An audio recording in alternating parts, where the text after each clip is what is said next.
मैं दीपक सिंह राजपूत। साथियों, यह SCERT जो बिहार की पुस्तकें हैं उसका ये दूसरा भाग है वीडियो के रूप में। और इस वीडियो में भी हम SCERT से संबंधित जो मैंने मैटर लिया है किताबों से और जो बिहार शिक्षक भर्ती परीक्षा के लिए उपयोगी है, तो हम उन तथ्यों की बात करने वाले हैं। एक बात ध्यान रखना कि ये जो मैंने तथ्य लिए हैं एक बहुत ही इम्पोर्टेंट है और यहाँ से पूछे जाने की बहुत संभावना है, इसलिए आप प्रत्येक तथ्य को याद रखें और कोशिश करें कि आप इसको नोट करें। आइए वीडियो की शुरुआत करते हैं। यदि आपने इसका पहला भाग नहीं देखा हो तो आप उसको देख लीजिए, वो भी आपके लिए उपयोगी वीडियो रहेगा।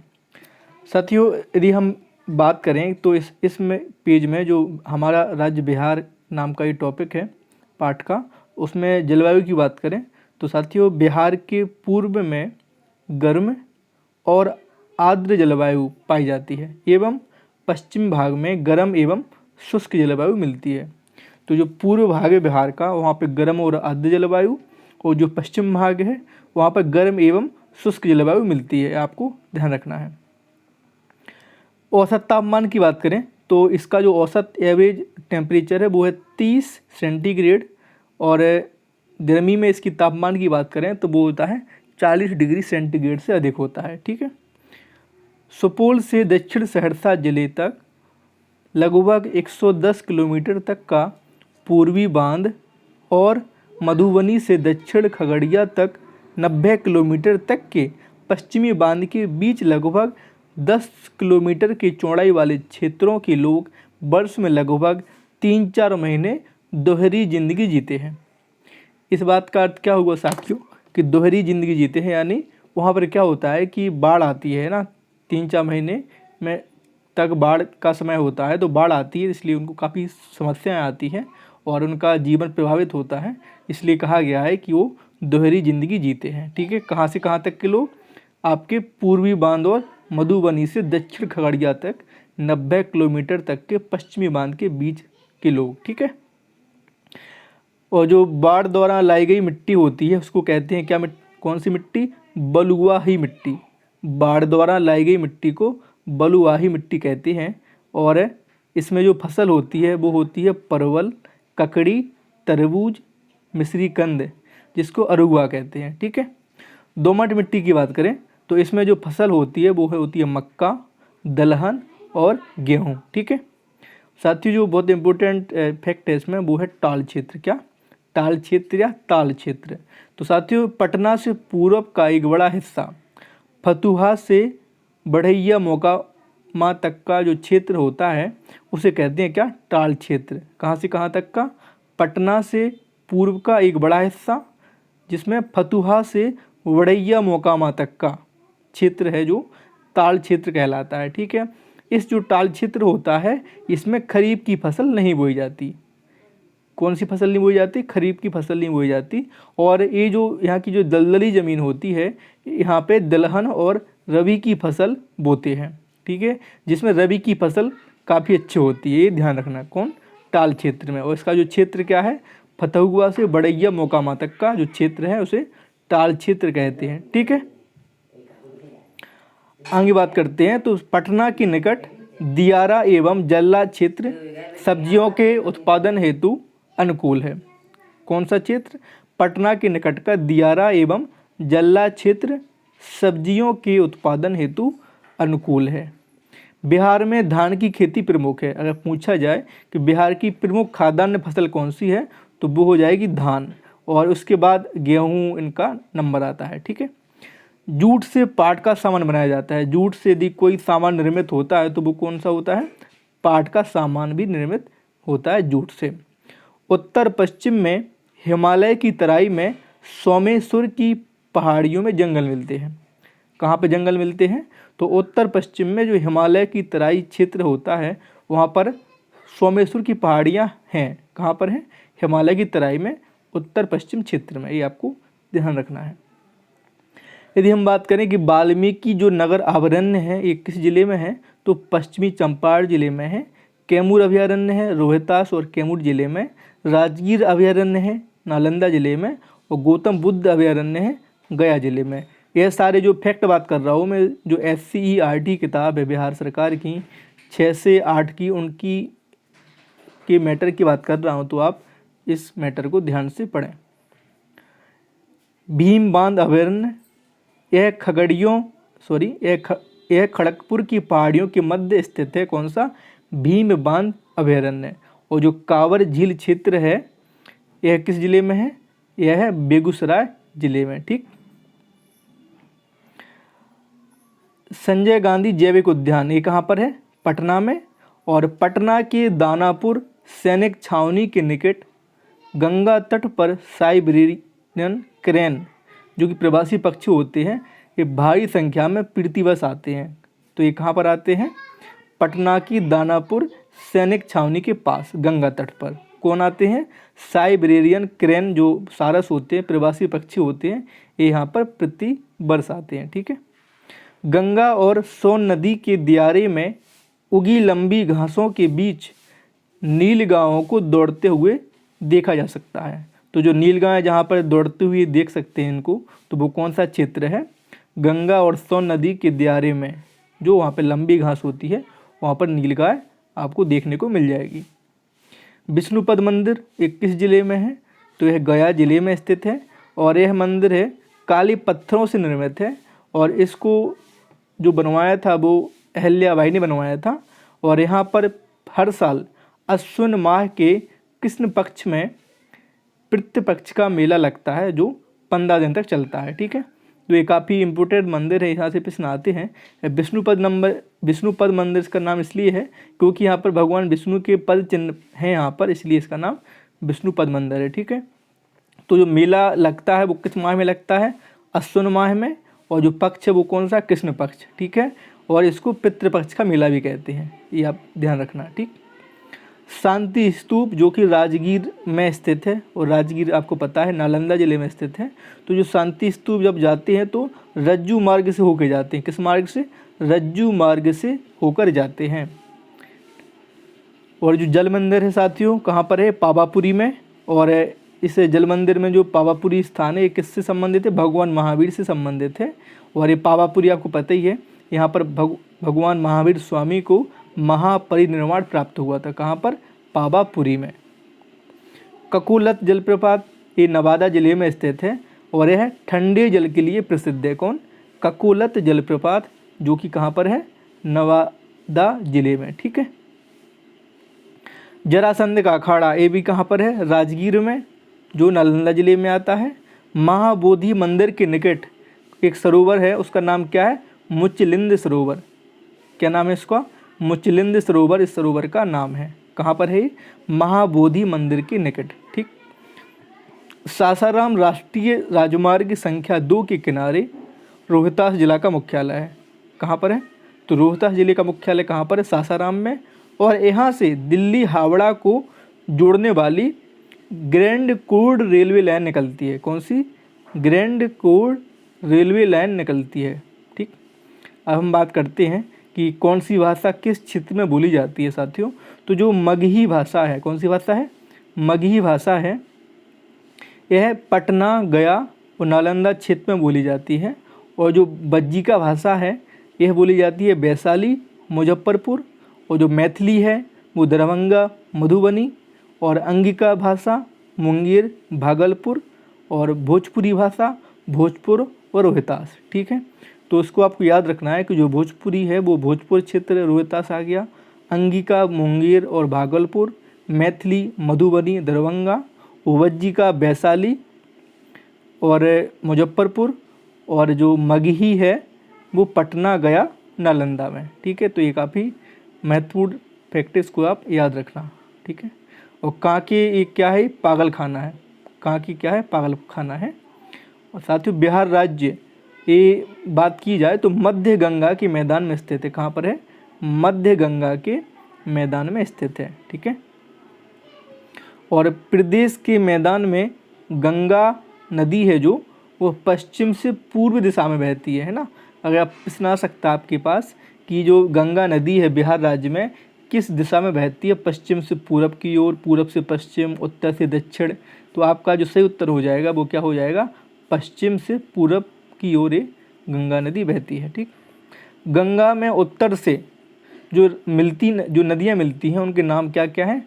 गंडक नदी, बूढ़ी गंडक, कोसी और महानंदा। ठीक है, तो जो जैसे ये आपकी पश्चिम से पूरब की ओर आ रही है कौन सी नदी, गंगा नदी, तो इसके जो उत्तर, ये वाला उत्तर क्षेत्र कहलाएगा। तो यहाँ से जो नदियाँ मिलती हैं वो कौन से, गंडक, बूढ़ी गंडक, कोसी और महानंदा। ठीक है, और आपको पता है कि जो कोसी नदी है इसको बिहार का शोक कहते हैं। ठीक है, क्या कहते हैं इसको, बिहार का शोक कहते हैं कोसी नदी को। गंगा में दक्षिण से जो नदी मिलती हैं वो है पुनपुन, सोन और फल्गु। तो जो गंडक है, बूढ़ी गंडक है, कोसी, महानंदा, ये तो मिलती हैं उत्तर से, और जो दक्षिण से मिलती हैं, जैसे ये नदी है तो जो दक्षिण से मिलती है इस तरफ से वो है कौन कौन, पुनपुन, सोन और फल्गु नदी। ठीक है, समुद्र तल से औसत ऊंचाई की बात करें तो जो वो है कितनी, 100 मीटर से कम। बिहार राज्य की समुद्र तल से औसत ऊंचाई कितनी है, 100 मीटर से कम। तापमान की बात करें सर्दियों में, जाड़ों में, तो न्यूनतम जो तापमान होता है वो हो जाता है 8 डिग्री सेल्सियस, अधिकतम जो होता है वो होता है 29 डिग्री सेल्सियस। ठीक है, कब, सर्दियों की बात हो रही है ये। गर्मी में यदि बात करें तो वो जो रहता है तापमान वो रहता है 40 डिग्री सेल्सियस। ठीक है, बंगाल की खाड़ी मानसून से बिहार राज्य में वर्षा होती है। आपसे प्रश्न पूछा जाए कि बिहार राज्य में किस शाखा से वर्षा होती है, तो आपको याद रखना है कि बंगाल की खाड़ी शाखा से बिहार राज्य में वर्षा होती है। एवरेज जो यहाँ पर वर्षा होती है वार्षिक, तो वो कितनी होती है, 100 से 150 सेंटीमीटर। ठीक है, तो ये यहाँ का एवरेज जो वर्षा होती है वो है कितना, 100 से 150 सेंटीमीटर। ठीक, यदि हम बात करें अप्रैल मई के महीने में वर्षा की हल्की फुहारें पड़ती हैं, जिसके कारण आम के फल तेज़ी से बढ़ने लगते हैं। अतः इसको क्या कहते हैं, मैंगो सावर कहते हैं। किसे कहते हैं, जो अप्रैल मई के महीने में वर्षा की जो हल्की हल्की फुहारें बढ़ती हैं, उसके कारण क्या होता है, आम को लाभ मिलता है, आम में वृद्धि होती है, इसलिए इसको मैंगो सावर कहते हैं। ठीक है, तो यह आपको याद रखना है, पूछा जा सकता है कि यह वर्षा कब होती है, तो अप्रैल मई के महीने में। ठीक, आगे बात करें तो ये जलवायु की बात करें तो ये बिहार राज्य है जो उपोष्ण कटिबंधीय प्रदेश में आता है। ठीक है, किस प्रदेश में आता है, उपोष्ण कटिबंधीय प्रदेश में आता है। ठीक, जनसंख्या घनत्व की बात करें तो यहाँ पर सघन पाया जाता है, यानी जो अधिकतम जो ज़्यादा घना हुआ बसा होता है उसमें आता है। आपको पता है कि जो बिहार राज्य का जनसंख्या घनत्व है वो कितना है, 1106 है, और यह देश में सबसे ज़्यादा है ना। जो हमारे राज्य हैं भारत देश की, तो सबसे अधिक यदि बात की जाए कि जनसंख्या घनत्व किस राज्य में है, तो वह बिहार राज्य में है। कितना, 1106 प्रति वर्ग किलोमीटर। ठीक, कृषि योग्य भूमि की बात करें तो बिहार में कृषि योग्य भूमि है वो है 75%। कितनी है, 75%। और बंजर भूमि की बात करें तो वह कितनी है, 12%। ठीक है, यहाँ की प्रमुख फसल क्या है, धान है। ठीक, ये आपको याद रखना है। साथियों, जो रेलवे वैगन प्लांट है ये कहाँ पर है, मुजफ्फरपुर एवं मोकामा में। जो मोकामा है ये पटना ज़िले में आता है। ठीक है, कौन, मोकामा, यहाँ पर क्या है, रेलवे वैगन प्लांट। ठीक, यदि हम बात करें कि सिल्क के लिए फेमस कौन है, भागलपुर, इसलिए इसको सिल्क सिटी कहते हैं। जूट उत्पादन पूर्णिया में होता है। अच्छा, सूती वस्त्र गया में, बटन उद्योग पूर्वी चंपारण जिले में, सिगरेट कारखाना मुंगेर जिले में, तेल सोदा कारखाना बरौनी में, और जो बरौनी है ये बेगूसराय ज़िले में स्थित है, और खाद्य कारखाना ये भी बरौनी में है। ठीक है, तो तेल सोदा को खाद्य कारखाना बरौनी में, सिगरेट मुंगेर में, बटन उद्योग पूर्वी चंपारण, ठीक है, और सूती वस्त्र गया में, और जूट पूर्णिया और सिल्क सिटी भागलपुर। आपको याद रखना है। आगे बात करें तो जो रेलवे की कार्यशाला है वो कहाँ पर है, जमालपुर में। कहाँ पर है साथियों, जमालपुर में क्या है, रेलवे की कार्यशाला है। चूना पत्थर, बालू पत्थर और पाइराइट्स, ये जो खनिज हैं ये कहाँ पर मिलते हैं, तो कैमूर की पहाड़ियों में ये पाए जाते हैं। कौन, चूना पत्थर, बालू पत्थर और पाइराइट्स, यह आपको याद रखना है। और बिहार राज्य की स्थापना कब हुई थी, तो 22 मार्च 1912 को हुई थी। कब हुई थी? 22 मार्च 1912 को। इसलिए 22 मार्च को क्या मनाते हैं? बिहार राज्य स्थापना दिवस। कब मनाते हैं? 22 मार्च को। ठीक, 22 मार्च को एक और पर्यावरण की दृष्टि से दिवस मनाते हैं, वो आप कमेंट में लिखना कि 22 मार्च को क्या मनाते हैं, जो कि पर्यावरण की दृष्टि से काफ़ी इम्पोर्टेंट दिवस है। ठीक, खनिज संपदा के मामले में बिहार कैसा राज्य है? निर्धन राज्य है ना। तो यहाँ पर क्या है, आपको पता है कि लगभग कुल देश का 3% ही यहाँ पर खनिज पाया जाता है। तो ये खनिज की दृष्टि से देखा जाए तो बिहार राज्य की स्थिति कैसी है? निर्धन। नाव उत्तर बिहार में यातायात का मुख्य साधन है। यदि आने जाने की बात करें तो जो नाव है यह कहाँ पर ज़्यादा मिलती है? तो उत्तर बिहार है, यहाँ पर यह यातायात का मुख्य साधन है। ठीक, आम की बात करें तो साथियों जो आम के प्रकार हैं क्या है? वो है चौसा, डंका, दूधिया, मालदा है। तो जो चौसा आम है ये कहाँ पाया जाता है? बक्सर क्षेत्र में। डंका आम बेतिया का है। दूधिया मालदा आम ये कहाँ का है? दीघा का।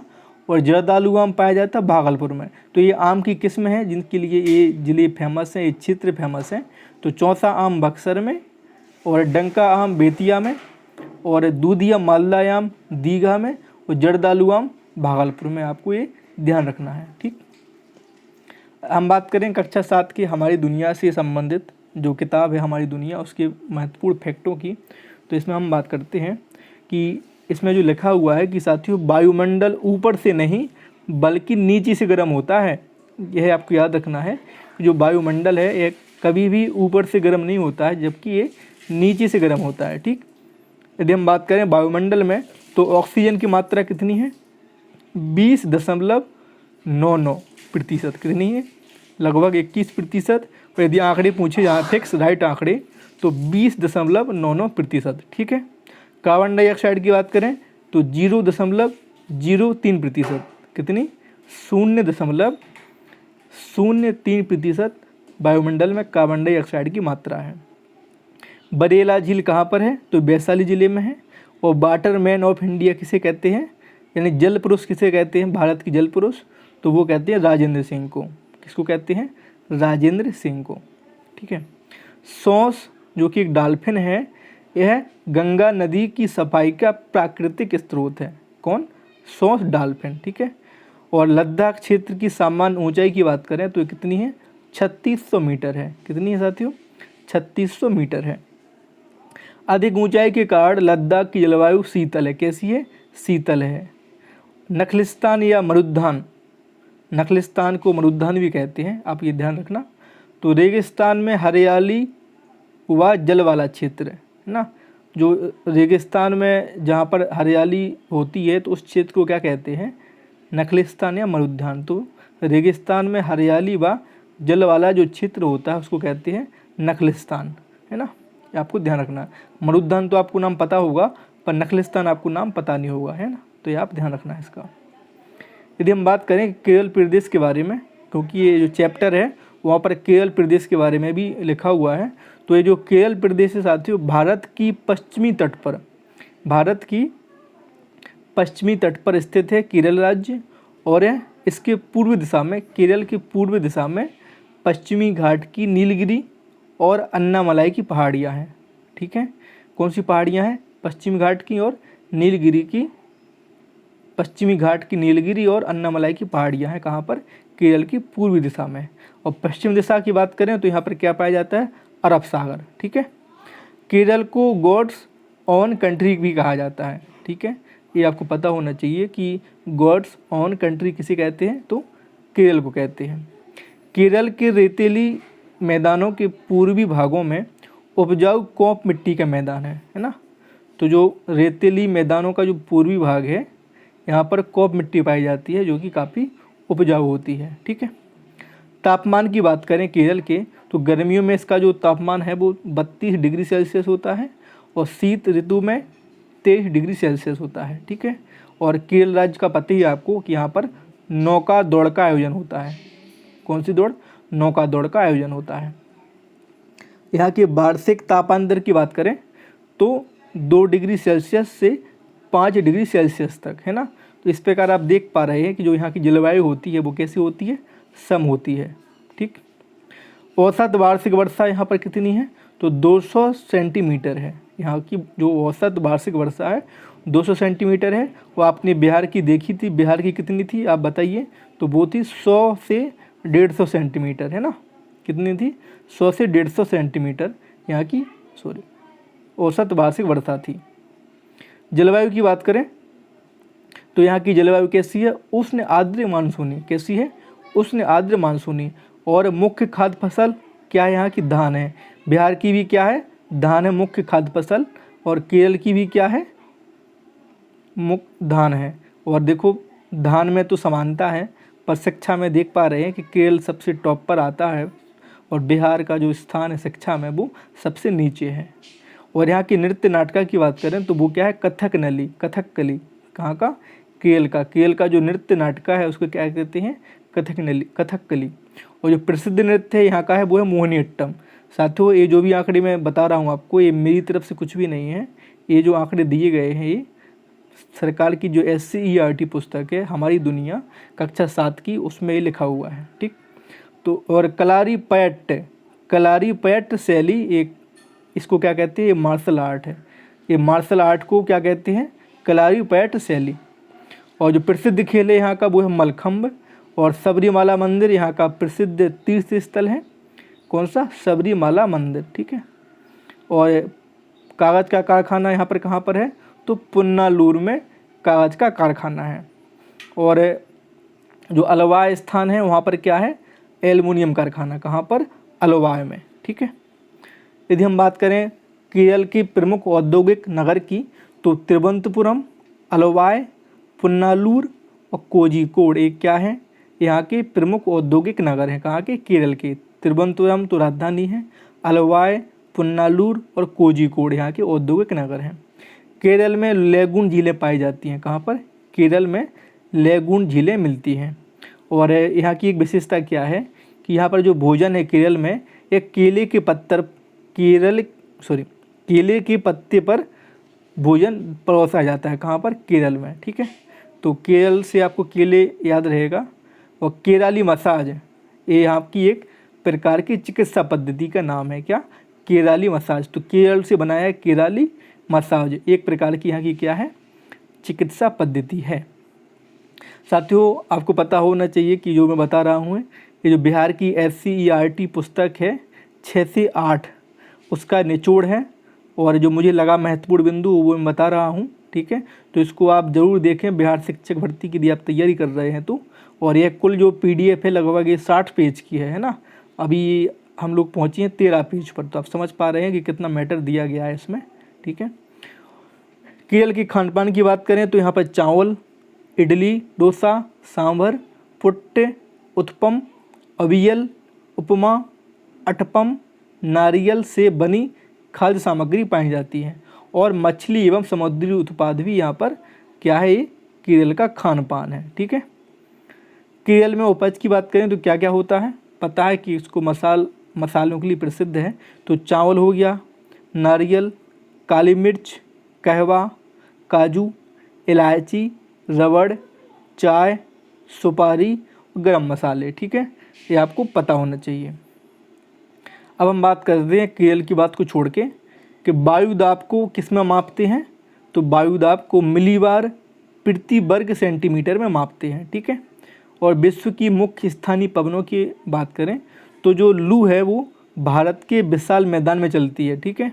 चिनूक दक्षिण कनाडा में चलती है। बिलबिली पूर्वी ऑस्ट्रेलिया की स्थानीय पवन है। और जो टॉर्नेडो और हरिकेन है ये अटलांटिक महासागरीय क्षेत्र की स्थानीय पवन है। और टाइफून पूर्वी प्रशांत महासागरीय क्षेत्र की है। और काल वैसाखी ये बंगाल की खाड़ी में चलती है स्थानीय पवन, जो कि भारत में है। और यह जो भी ये मैटर दिया हुआ है ये हमारी दुनिया जो कक्षा 7 की पुस्तक है बिहार SCERT उसमें लिखा हुआ है। तो आपके प्रश्न यहाँ से आ सकते हैं, ये आप ध्यान रखना। आगे हम बात करेंगे साथियों पर्यावरण की, तो इसकी हम बात करेंगे अगले वीडियो में। इस वीडियो में इतना ही। यदि आपने चैनल को सब्सक्राइब नहीं किया है तो उसको सब्सक्राइब कर लें, क्योंकि मैं और भी वीडियो लेके आऊँगा SCERT से संबंधित। ठीक है। तो आप बिंदास रहें, मस्त रहें, पढ़ाई करें अच्छे से। जय हिंद, जय भारत।